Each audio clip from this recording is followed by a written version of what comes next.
Бүгінгі сабағымызды бастамас бұрын бірінші көңіл күйімізді бір қалыпқа келтіру мақсатында психологиялық дайындық жүргіземіз. Басымызға кигізе отырып, музыка тоқтаған кезде қалмақша кімге келеді, сол бүгінгі сабаққа сәттілік тілеп керемет тілегін айтады.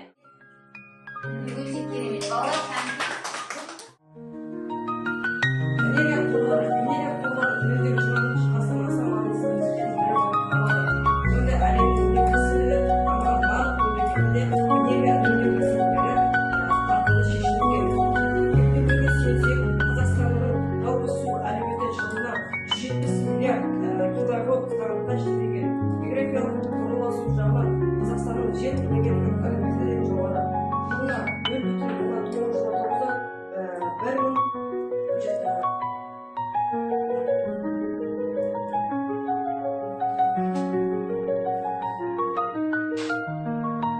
Жалпылауыш сөзге мысал келтіріп бәрі мысал келтіре ғой әлде.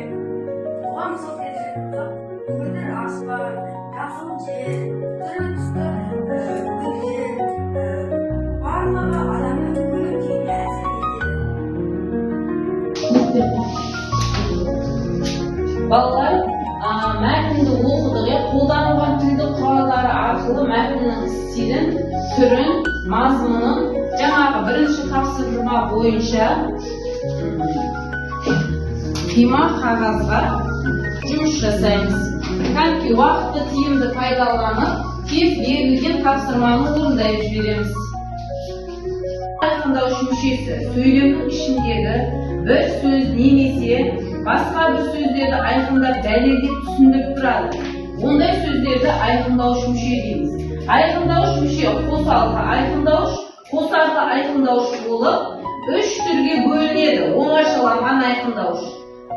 Келесі сабақта бүгін айқындауыш мүшелеріне байланысты тапсырмалар орындаймыз, ал келесі сабақта осы айқындауыш мүшенің үш түріне кезек-кезек тоқталып өтеміз. Отарбай жас мұғалім сабақты жақсы өткізуге тырысты. Бұл жерде жас мұғалім оңашаланған айқындауыш болып керек. Тоқтар әлемге танымал ұшқыш ғарышкер. Бұл жерде ұшқыш ғарышкер, қосарлы айқындауыш.